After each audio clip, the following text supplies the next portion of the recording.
বিসমিল্লাহির রহমানির রহিম। আমি আজকে 2x স্পাইসি বুলডগ রামেন রান্না করে দেখাচ্ছি। প্যাকেটের ভিতরে নুডলস আর 2টা প্যাকেট আছে, একটাতে সস আর একটাতে গুঁড়া মশলা। পানি গরম করে দিলাম, 2টা সসেস দিয়ে দিলাম আর নুডলসটা দিয়ে দিলাম সিদ্ধ হওয়ার জন্য।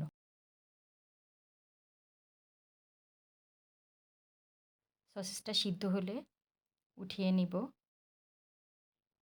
এবার নুডলসটা একটু সিদ্ধ হয়ে আসলে সসটা ঢেলে দিব।